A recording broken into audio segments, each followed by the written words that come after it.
Gulf వస్తే చేసేది ఏం లేదు. ఇక్కడ అనవసరంగా దిమాకులు ఖరాబ్ చేసుకోకూడదు. వేరే దేశం పోవాలి, ఏదో సంపాదించాలి అని ఒక థాట్లో ఉంటారు కదా.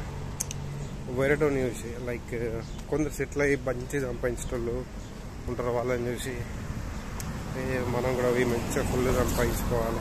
ఓకే, తప్పలేదు, నేను అలా అనుకోవడంలో తప్పలేదు. బట్ అందరి లైఫ్ ఒకేలా ఉండదు, అలా గుర్తుపెట్టుకుని. ఇక్కడికి వచ్చినాక ఎంత మంచి చదువుకున్నాడైనా క్లీనింగ్ పని చేసేటోళ్ళు కూడా ఉన్నారు. డిగ్రీలు పీజీలు చేసిన వాళ్ళు క్లీనింగ్ పని చేసేటోళ్ళు చూసినారు.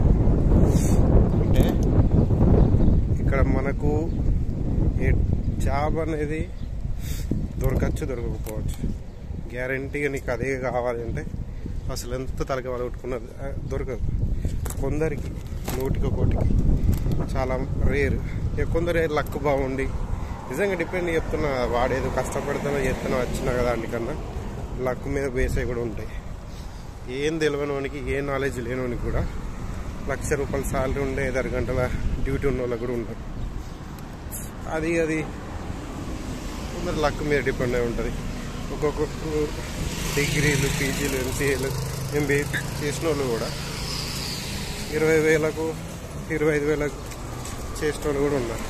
అంతేందుకు ఇక్కడ సేమ్ ఇది మన ఏంటి డెలివరీ చేస్తారు కదా, ఇవి ఫుడ్వి ఏమంటారు సడన్గా గుర్తుకొస్తున్నాయి కదా, అది స్విగ్గీ జొమాటో లాగా. ఇక్కడ ఒకటి తలపట్ట అన్నట్టు దుబాయ్ కంపెనీ కానీ. సో ఇక్కడ మీరు ఇక్కడ డెలివరీ అట్లా okay, delivery boy same India లాగా చేసుకోండి. బట్ ఆ బైక్ కూడా మీదే కావాలి. ఇండియా నుంచి ఎక్స్పోర్ట్ చేసుకోవాలి. మళ్ళీ ఇక్కడ లైసెన్స్ తీసుకోవాలి, నెంబర్ ప్లేట్ చేంజ్ అవుతుంది.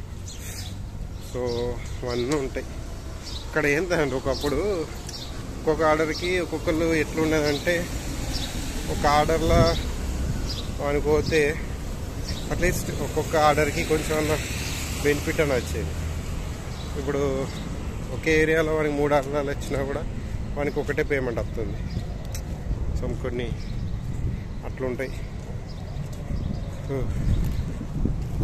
అంత బాగాలేదు అని చెప్తున్నాను కానీ కొందరికి మాత్రమే, అది అందరికీ అంటే అందరికీ కాదు, చెప్పలేము. అది అంత ఉండదు. కొందరు బాగా సెటిల్ అయిన వాళ్ళు కూడా ఉన్నారు, తెలుగు వాళ్ళు ఉన్నారు, ప్రతి ఒక్కరు ఉన్నారు. చాలా మట్టి ఇక్కడ చూసిన వాళ్ళు నాకు ఈ ఏరియాలో మాత్రం వైజాగ్లో బాగా అనిపిస్తారు. ఈ సైడ్ అయితే మన తెలంగాణ వాళ్ళు అంటే రేర్, అసలు చాలా రేర్ చూసినా. కానీ మన వాళ్ళే అవే ఇక చాలా పెద్ద పొజిషన్లో జాబ్ చేసిన వాళ్ళని ఏర్పడితే అనిపించింది.